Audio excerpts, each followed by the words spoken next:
We're gonna jump into about 55 minutes worth of some audio stuff here before we get to Birdie's second session.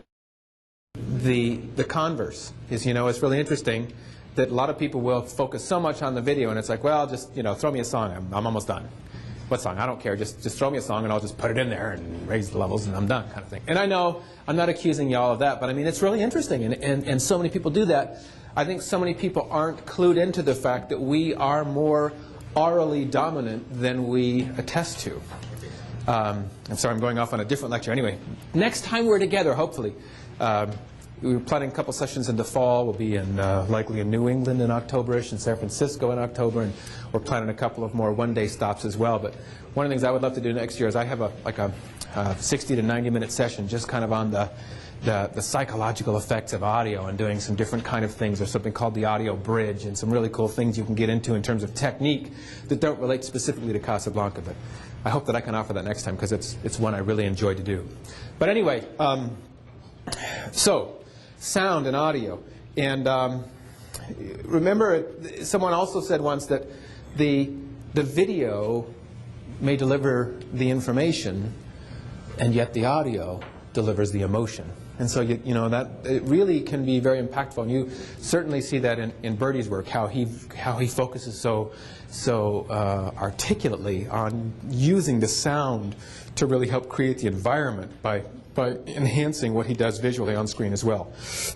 So I wanted to take you through some parts of the interface here and make sure you're particularly comfortable with a number of things. And we'll go ahead and kind of kick ourselves off in the audio record and edit. And again, I'm using Smart Edit version 4.1. The biggest difference, there's two elements that reflect or that relate to audio in version 5. And that is the ability to split music to the beat with the kind of carryover programming in the edit window, and then also the capacity to back up or archive audio samples that you're using. And I think that was shown the other night. So the ability to take any number of audio samples that you've crafted and honed and selected, and instead of going through your 14-disc selection of buyout music to get those 10 that you use a lot, once you have them in the sample bin in Smart Edit file, you'll be able to archive them out to your own CD for your own archival and bringing it back in and use it in that capacity. In the audio record and edit window, we have, depending on the machine that you're on, if you're on the Solitaire, the Prestige, the Renommee Plus, you have the capacity for not only bringing in audio via DV or Firewire, you have the front and rear inputs, and that is your composite, your analog audio left and right. You also have the capacity to tap into the 1/8-inch mini microphone jack that's on the front of the unit. Now, there is an issue that relates to noise, and you can even hear and see there's a tiny bit of noise when you're using the front microphone input. So I will use it at times when it's more of a kind of a casual VO or a voiceover that I'm doing. If it's something that depending on the quality that's required, I will either go through a mixer or a field mixer or something like that to take a good quality microphone input and bring it in either via the front or the rear jacks. On the Prestige and up, you also have the capability for a tiny bit of equalizer, reshaping of the sound. And this is as it's being recorded. We have the capability to raise it or to decrease it plus or minus 12 decibels. Okay, and it's important to note that although there's a misconception in equalizers, you're not totally bringing up or totally diminishing a particular frequency, but you're essentially enhancing or dehancing a particular range of frequency. And it's not terribly specific, but we have a newer tool out called Audio Effects Pack, and I'm going to show you a little bit of that gives you some range of specificity. Isn't that a fun word? Everybody say that. Specificity. Sound like a Robert. I'll choose Colbert, but that's another story. Oh, anyway, but and that's a great word to use. The specificity, almost as good as tangential. Like something's on a tangent, tangential. Whew. Okay, there's our $1 million word for the day. And some of you are still wondering, why the hell did I come back after lunch? All right, so We have the ability to do a little bit of sound shaping. But then again, remember, if you're modifying the sound as it's coming in, it's that way and you can't really uncorrect it as easily. So making modifications by either raising and lowering the volume level of something's coming in or shaping the sound is something you want to do with great care to make sure it's truly what you want. Some of what we're doing here is best practice. And I know Michael did a session at the Moline Gathering a year ago. And is that still available on? Yes. So Michael has a, what was that? Carol has them here today. Okay, was that a 60-minute session dealing with field? 70 minutes. Okay, about 70 minutes of recording audio in the field and some really good useful information. It's interesting because we get asked a lot about, well, how can you adjust for this or correct for this and this and this and this? It's interesting. A lot of what we need or ask for can be done while you're recording your audio first. If you're getting good audio and bringing a good audio into your recording, you won't need a lot of filters and effects. There are times and places, and we have some of those available. But so much what I see, not so much in terms of folks that have been doing it for a long time, but in novice video, the two big things when I was teaching school for years and years and years, it was by doggone it, the two things that would dramatically improve everybody's project overnight is take a doggone tripod out and use it. Okay? And secondly, use an external microphone if you're doing any kind of narration, any kind of recording, interview stuff. Because you and I both know those are, especially novices, those are the first things that come back, and trying to get good interview audio from the built-in camera mic is a challenge. Possible, but challenging. So, getting good audio in with your program is so critical at the first. But again, Mike has this video. I guess Carol has it available. If that's an interest to you, you might talk with Mike more at the end of the session. Creating a new sample is only useful really if you're doing a session and it's after lunch and people feel like they're sleeping. So, it's just something you can just kick in there to make sure everybody's awake. So, hey, at least I was particularly nice. I didn't take you up to the 1 kilohertz range. It was just the 440 hertz, so it's not as annoying. And briefly, you're going to see this notation and just kind of an audio 101, not to be condescending, but rather to be thorough. Hertz is the technical measurement of the frequency of sound, named after the German physicist Heinrich Hertz. And a hertz refers, 1 hertz is 1 cycle of a complete sound wave that occurs in 1 second period of time. So a 1 hertz sound is 1 complete cycle of a sound wave, again measured over 1 second period of time. So when we talk about 440 hertz, there are 440 complete cycles in 1 second period of time. Whereas the 1 kilohertz or the 1,000 hertz, there's 1,000 cycles. So in contrast to each other, a 440 hertz signal is a lower frequency sound, whereas the 1 kilohertz is a higher frequency sound. Okay? They can have the same volume, but have entirely different frequencies, or what some people will also call the tone of a sound. Okay? So there's two distinct differences, and different tools in the audio menu affect those. Again, your frequency, or the pitch, and then your volume, or the intensity of the sound. Okay? And many of you, it's wonderful that we actually include this in the Casablanca. It answers some of the age-old questions, What is the sound of silence? Simon and Garfunkel wrote a very famous song about this particular effect in the Casablanca. And, it's nice to know that that comes free in the operating system. When I go into my special, and I'll start with the defaults, there's some nice tools you have available to you. I can take an audio sample and clipboard that and share it with other projects. I can switch the left channel from the right channel. So even though you bring in a stereo recording with separate audio on the left and right channel, I can reverse them if I had my cables screwed up when I brought them in the first place. And you want true stereo separation, putting the bagpipe on the left side of the screen and the drum on the right side of the screen, for example. Yes, Mike? It's actually the swap channel, not copy. Copy copies the right channel to the left. Thank you. The right back. Thank you. I was just actually going to see who was fully awake and listening carefully. Let me give you a Holiday Inn pen for that. Okay. So this, where this is I'm sorry, is that your second one? Only one per okay, that's your first. The copy channel really, where that comes in beneficial is if I've got a recording and I only have good audio, for example, coming in on the left channel, and on the right channel I've got pops and clicks and digital hiss, I can then copy the good quality sound over to the other channel.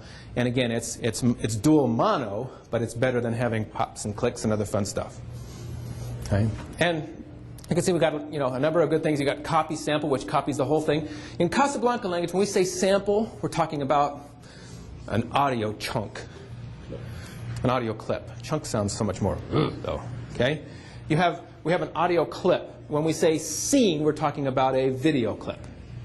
So when you see in the menu scene to sample, we're saying taking an element from the video clip and sending it over to the audio clip. And you're going to see there's a vice versa in here as well. Essentially taking a stereo signal and rendering it mono, you can mute either the left channel or the right channel. NOP, and there's been some interesting discussion on the list for it. Suffice to say right now, most people don't need to worry about it. It's said to be kind of a cleaner, and I've also heard it described that that's something that the developers use for some special stuff. Why we include it, some people say, again, it kind of gives you can take a sound sample, and if it's giving you issues related to the integrity of a piece, then you might kind of cleanse your audio sample by using that. Sample to scene is a very powerful one. I'll show you that in a minute. There actually is some level of surround sound capability within the interface. And this came with, it used to be a standalone piece, and then we went with Smarted at 3.6. And I'll show you how to use that in a minute. There's a better place to use it from the audio mix window. There's that one that I swap channels. Okay? You have the capability to adjust the sound sample of a clip here. And why that's beneficial is I'm going to show you in the audio mix window, volume left and right, and the width. I've never used width. Anybody in here use width or give me a good explanation of the width? Make stereo sound further apart. Okay, so kind of extreme, making it more extreme. Oh, okay. There are a host of specials now. Let's see if I've got a... The expanse of the Grand Canyon. Okay, so a little narration clip, and I choose to organize my audio menu sometimes by putting a little nomenclature. N for me is a narration, and SFX is sound effects. We got a little horn. You're going to hear a horn there in a minute. The farmer's market. We got music going on there. Actually, Michael, can you bring the audio down just a little? Oh, he walked out of the room. So when Michael comes back, we'll ask him to bring the audio down. But let's, it's a package that I actually prefer to call it filters or tools and effects. It's called the Audio Effects Pack. But again, I much prefer tools and effects because there are some effects that are kind of, how should we say it, creative. Some people would call them gimmicky. For example, the echo. And the developers are very literal, sometimes in the translation of the language. So instead of preview, we have pre-listen. The expanse of the Grand Canyon.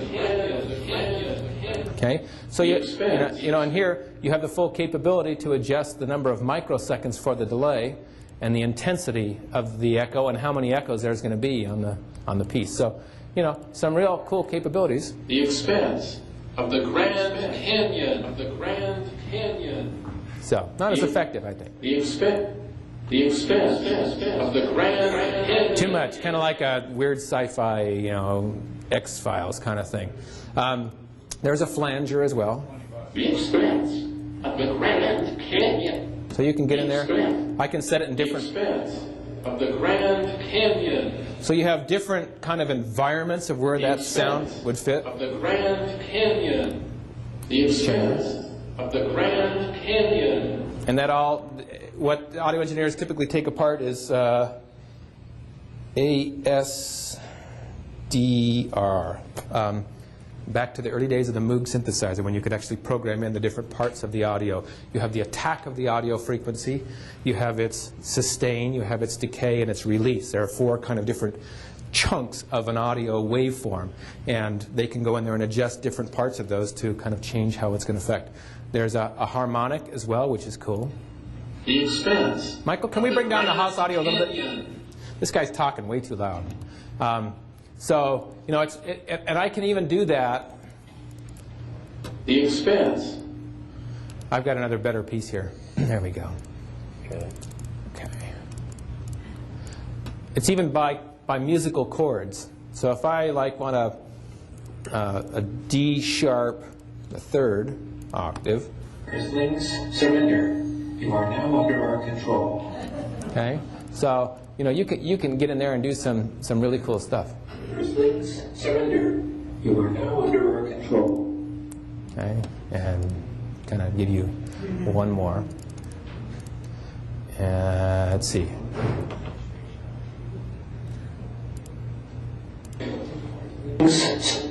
That's my noise gate. There's one other. Sway is pretty cool.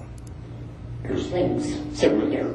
You are now under our control. Okay. So again, that's the effects part. But the tools part, there's some really, really cool things that people have made great use of.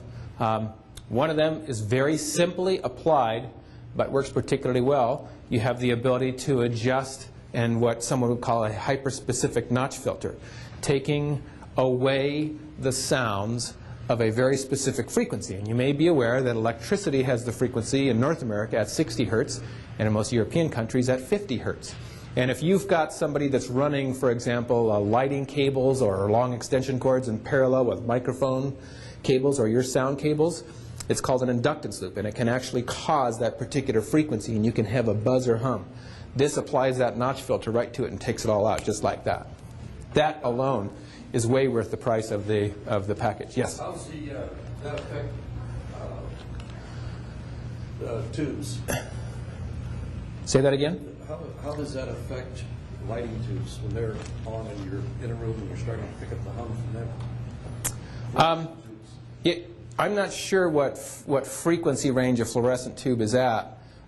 It would either take a tiny bit of research or the ability to play with it. And what I would do is, if that can be identified, for example, if it's a very specific frequency, more typically what this is applied to is if you have a very low frequency rumble that's occurring in sometimes an air conditioner, bad air conditioner in an inside environment, or sometimes a bit of wind noise.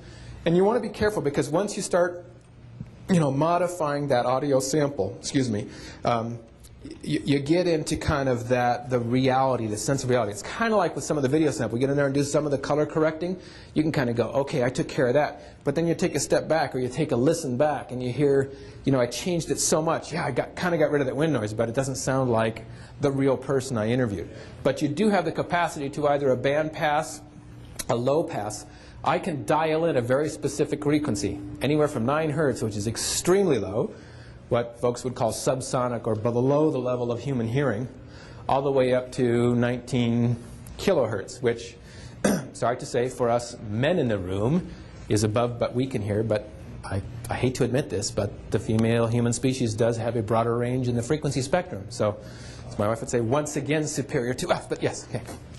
So can you go back once you rendered it, you take it out, you can't restore it? Well, the beauty, again, it's kind of like the specials in the edit window.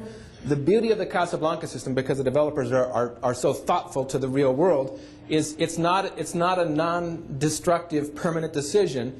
First of all, I can listen to it and see how it affects the audio. Surrender. You are now on. Earthlings, I can surrender. dial a very specific frequency, and how broad it is, I'm affecting that particular frequency.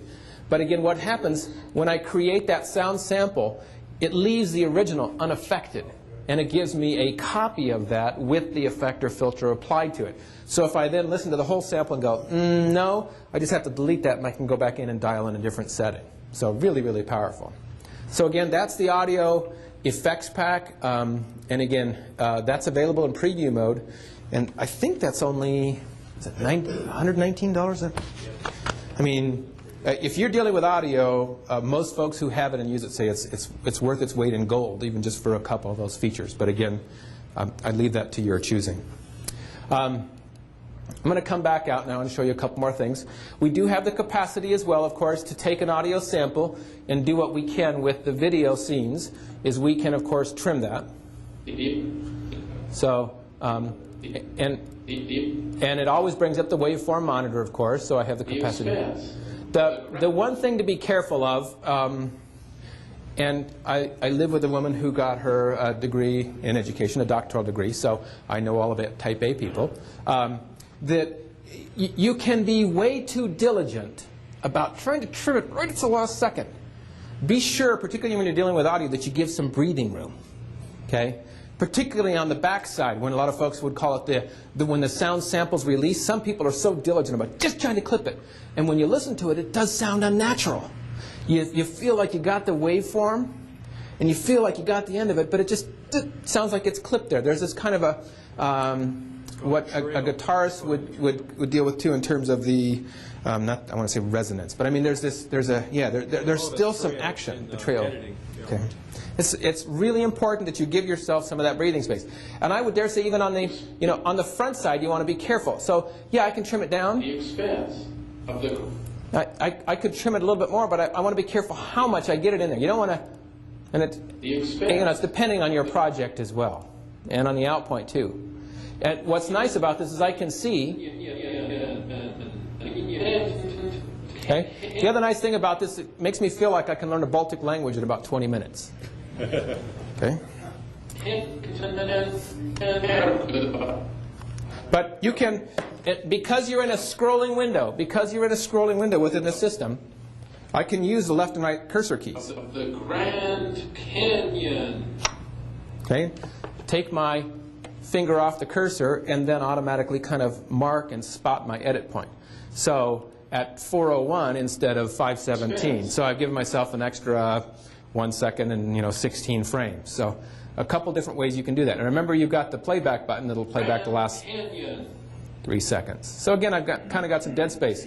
But as you're going to see in a minute too, sometimes that little dead space can be highly advantageous, particularly if you're going to do a ramping up and down of your sounds relative to each other. And show you that. Again, you can delete and undelete as well, and bring them back in a different order, just like we can in the edit window, to rearrange your audio sample bin as well. Okay, and then bringing in music from a CD. Again, bringing in audio CD music with the capacity to play the intro or not, just to get a sense of, is that really the song that I want to bring in? And in Smart Edit 4 over the previous versions, if I've got a whole long CD, in fact, I might as well, it's much better to show you than to tell you.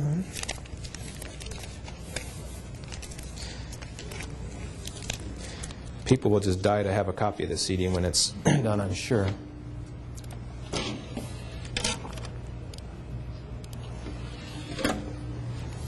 I was using this as a demo at our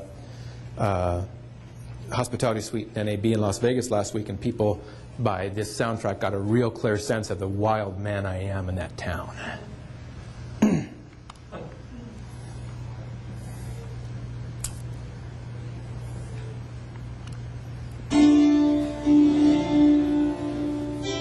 This is a CD called Harpsichord's Greatest Hits. So.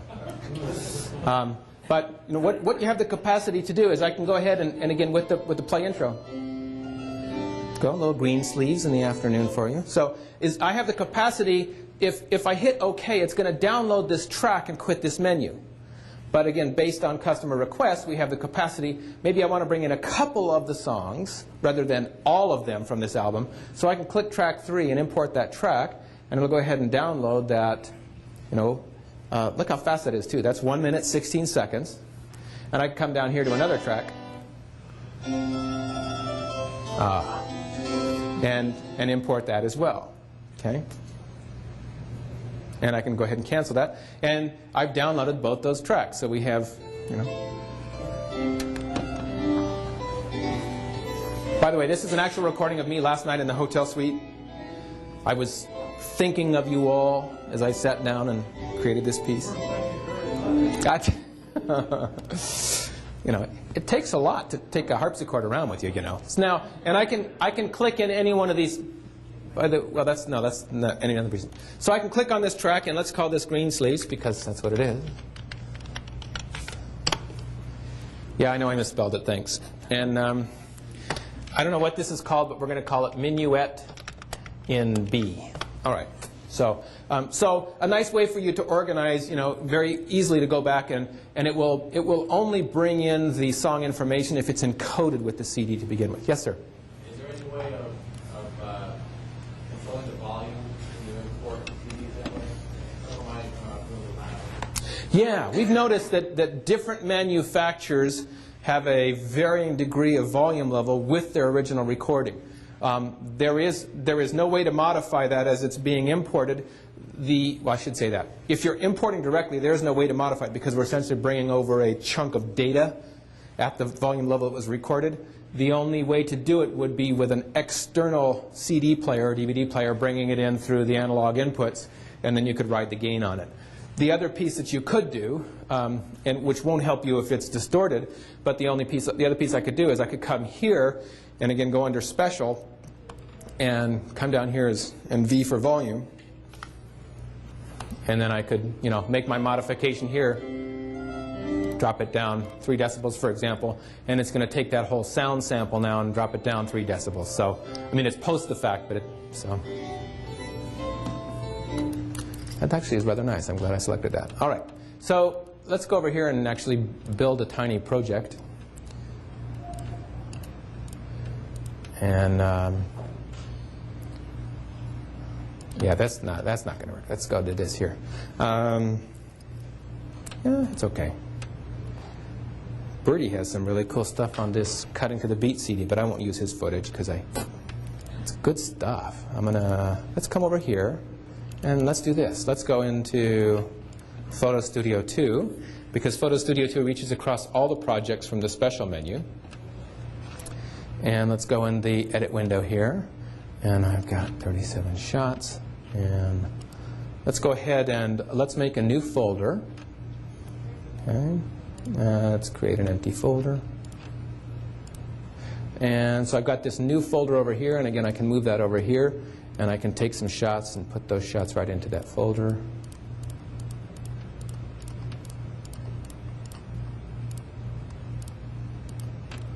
I got 9 shots in there. Let's put a couple more. Let's get 11 shots here. Okay.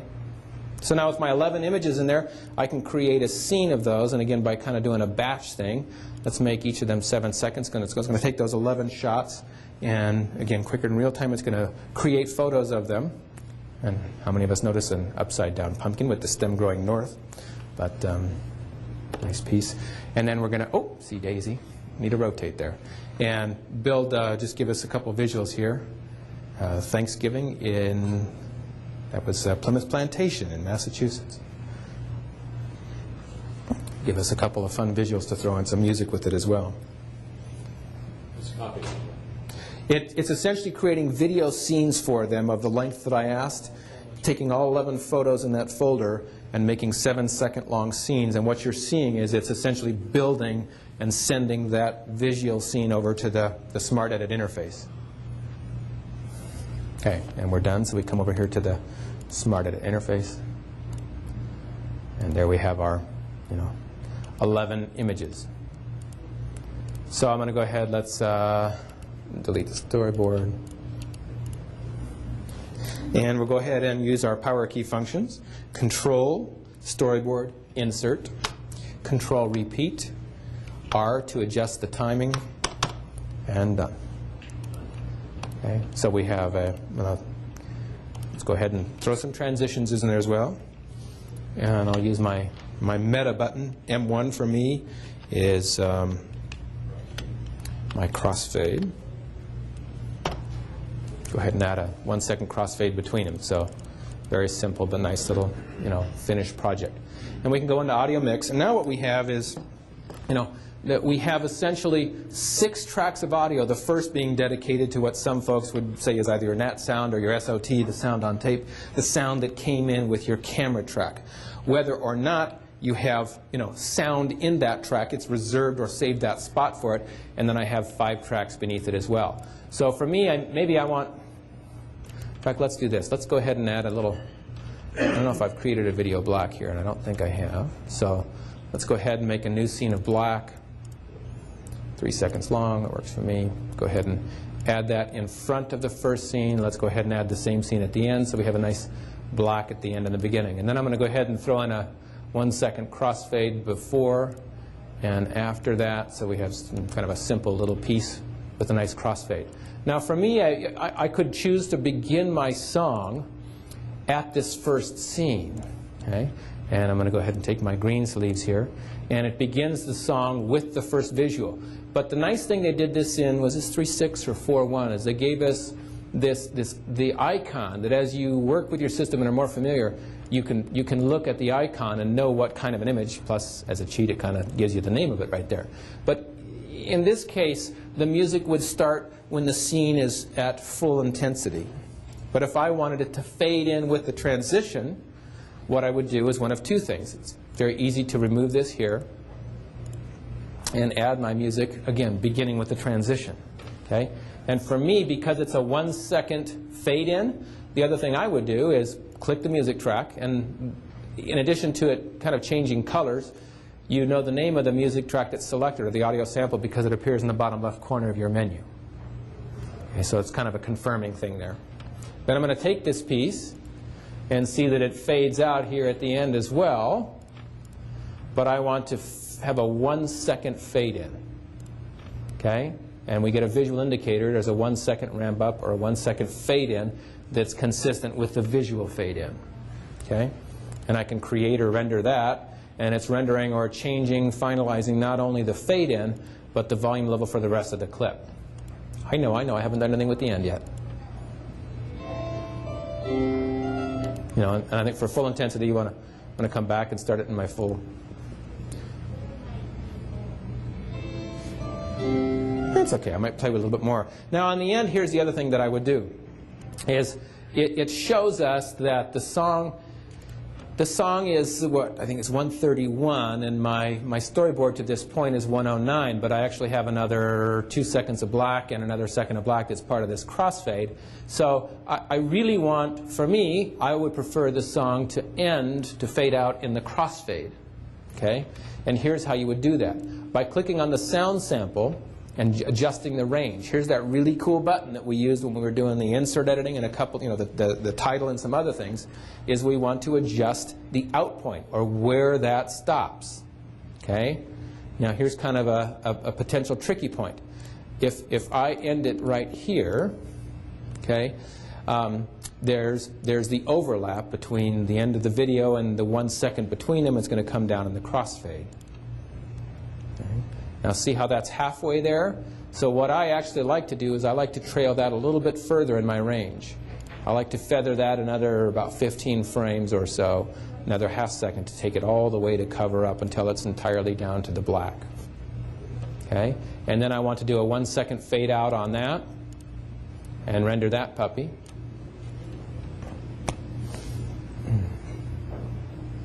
And then again, kind of just do a quality check on that.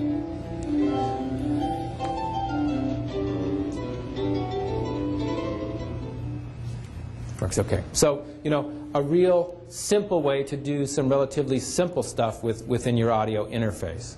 Okay? Questions on just what we've shown so far? Anybody with a repeater? We're good. Okay?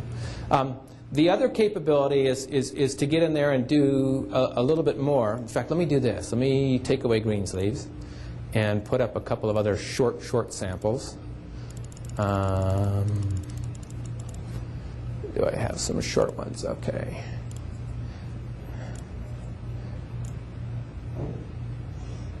That'll be fun. Okay.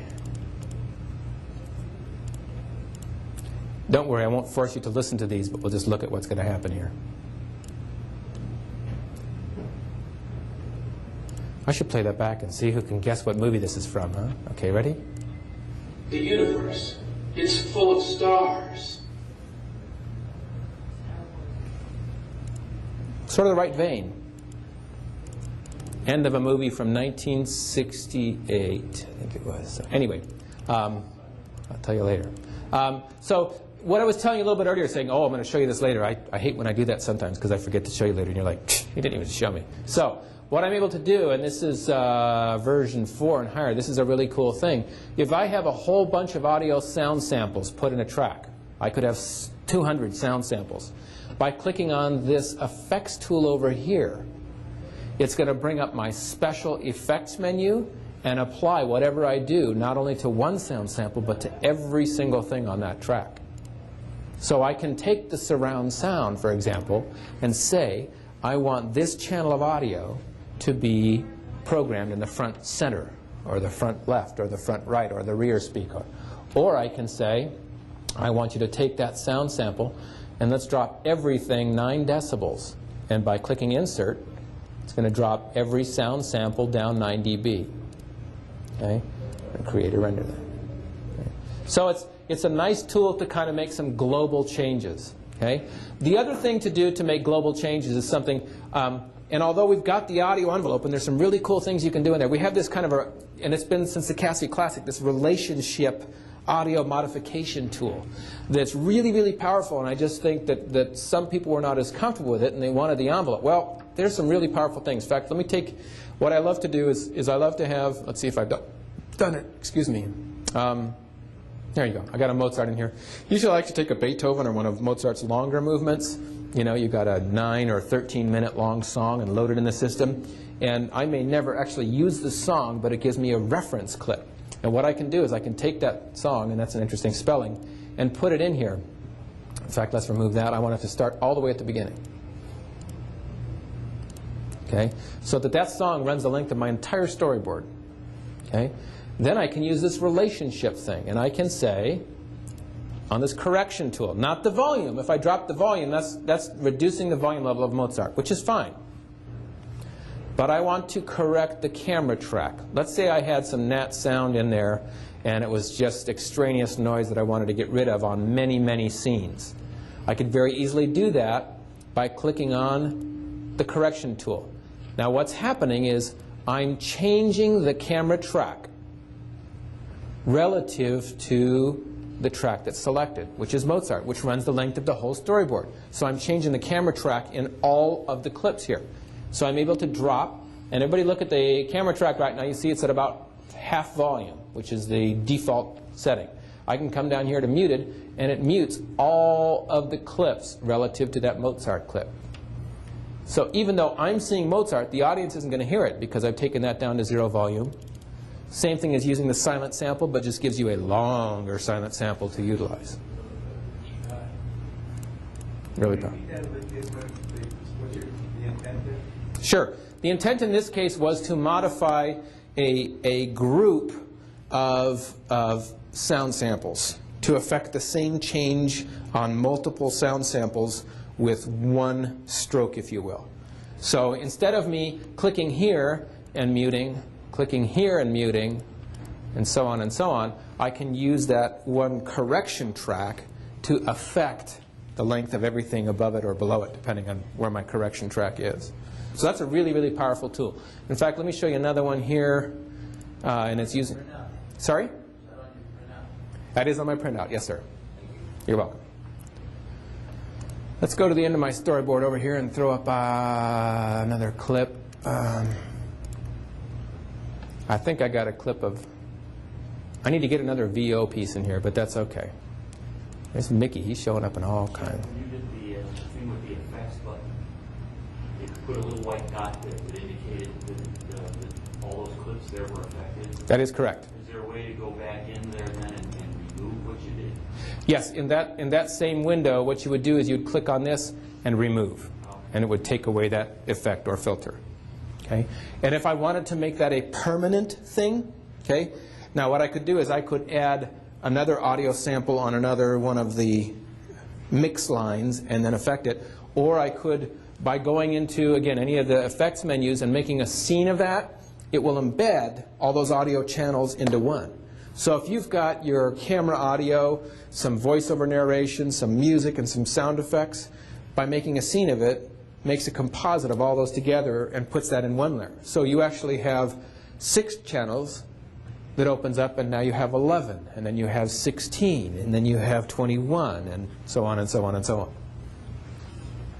All right, what I want to do is I'm going to throw up, let's throw up this rodeo clip again here. And during this rodeo clip, there's a point in time when I want to go ahead and take, let's go ahead and take another audio sound sample here. And I think I've got, there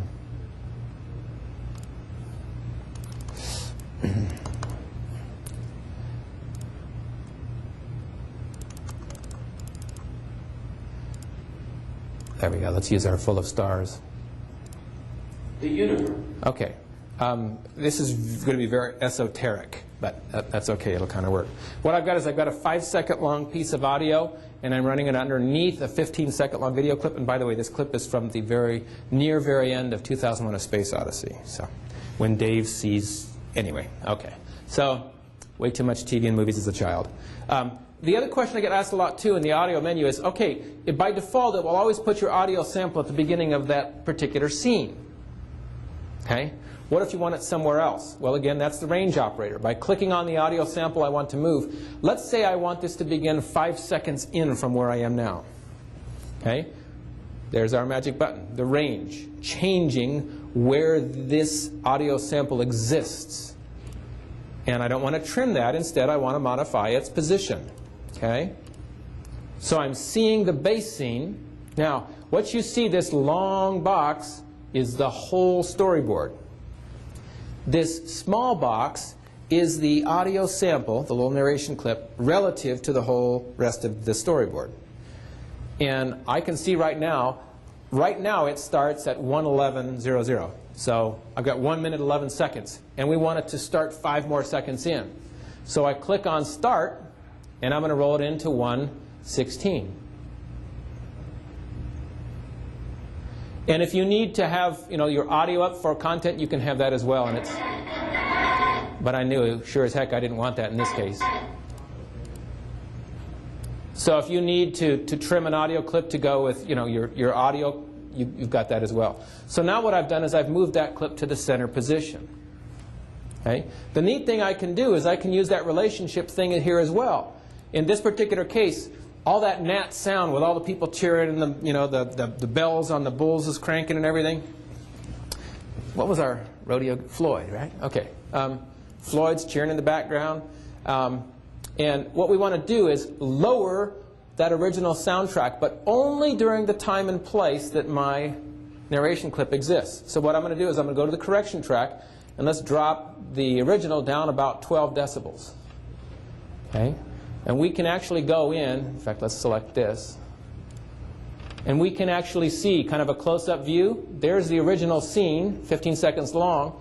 There's my narration clip, and you can see it physically drops down during that duration in time. Okay? And the neat part about that is, because I can use the relationship feature, if I do a half-second fade in and fade out, it's actually going to ramp it up and down instead of it being a straight cut. And we'll see how close I am to.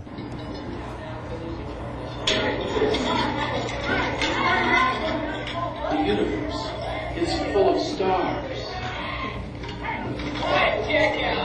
Again, maybe the guy was seeing stars. I don't know, but they got off the bull. So, but I mean, you can do a lot of cool stuff within that capacity. Let me just show you one more thing on the envelope here, and then we're going to get ready to turn it back over to Bertie. But let's say I've got this.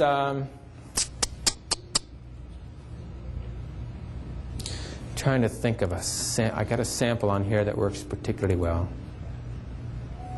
And actually, let me come over here to this other piece.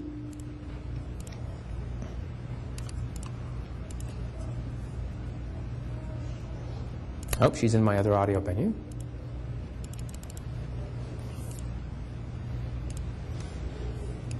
And to use the audio capability in the envelope, there's a really, really powerful button, and it's called the envelope if it becomes important to you. And I'm going back to my original because I've misplaced it. So I've got this clip here, and I've removed it. You can take, he says, Well, that's interesting. There's our Sonoran Desert piece. Oh, let me show you the sample to scene too, while we're here. I can take this. I've got another narration piece over here that's a little bit more fun. And take this, there we are. Got some background music, and I've got my horn. And I've got this really atrocious horn, okay? And there we go.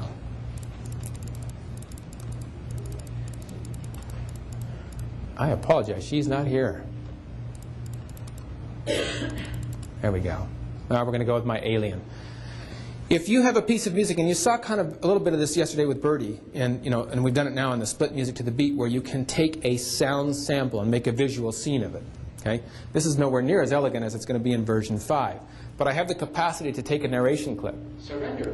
Okay, and I can go into Special Menu and change that from a scene into an audio sample. And again, the language, and you see the icon, musical note to a video camera. And it's taking that scene, striping it with video black, and then adding it to the main menu.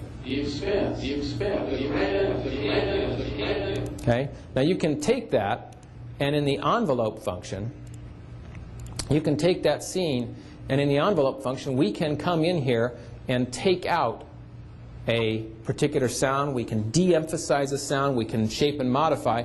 I can do a fade in if I want. And these are what we would call anchor points. Okay, and again, there's a step-by-step, it's like a 2-page briefing in the handouts that I gave you for adjusting these. But very simply what happens is it comes in as resonant volume. Just by clicking on what we would call the waveform and moving it around, you can see why it's called audio rubber banding. It behaves very much like a rubber band. And I can take a part of the waveform or part of that sound and move it and subtract or delete a portion of the audio. Okay, and as we play that back, you can actually see that we've got the capacity here. And we can move through the audio samples. And she's not going to let me, well, I've got that selected.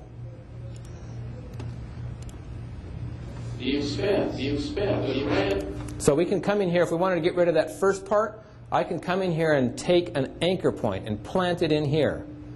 Come back to my original anchor point, and either by dragging it down or dropping it down to muted, but you can see I'm fading it in. If I don't want to do that, I want to click and add another anchor point, and I can drag that down and put it just beneath the other one, making this entirely muted or at 0 volume level, and all of a sudden just go back up where you can see that we have a beginning of new sound.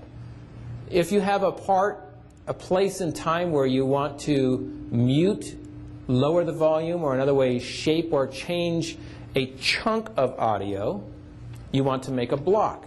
And I do that by clicking on one of the sound sample anchor points, clicking on block, and what it's letting me essentially do is group those two together. Now when I drop them down together, you see it's changing more than one point in the timeline. But you can see that I'm fading down everything. If you wanted to get involved with that particular situation, you want to put an anchor point to hold up the line over here, and an anchor point to hold up the line over here. And then what you want to do is you want to come and make a block of the 2 inner anchor points and drop them down. So some great capabilities in terms of really enhancing the audio. Now this demonstration is also on the DVD Arabesque 3 tutorial, sorry, not the DVD Arabesque 3, the Smart Edit 3 tutorial DVD. There were some sitting out here, and I do have some more in my case. If you want that, see me at the end of today. And practice with it. Take something very small, and begin to practice with it. The other thing that I would add too, and I was talking to a couple people at lunch, is I know we're throwing a lot at you in 2.5 days. Tons and tons of stuff. And the worst case scenario is that you go back to your edit suite and go, I feel so overwhelmed. There's so much, there's so much I learned, but I'm never going to retain any of that. Going through your notes or going through your memory, keeping 1 or 2 things, maybe a couple things from each day, and making them again part of your repertoire, making it something that you feel comfortable with, will do a huge benefit for you. Okay, in terms of just your own learning style, taking a couple things down, and once that's tackled, maybe go back through the notes and saying, is there something else I wanted to tackle and make again part of my repertoire? We're going to go ahead, in the interest of father time here, let's take a 9-minute break and reconvene at 2:10. Thank you, and we'll jump back in then. So.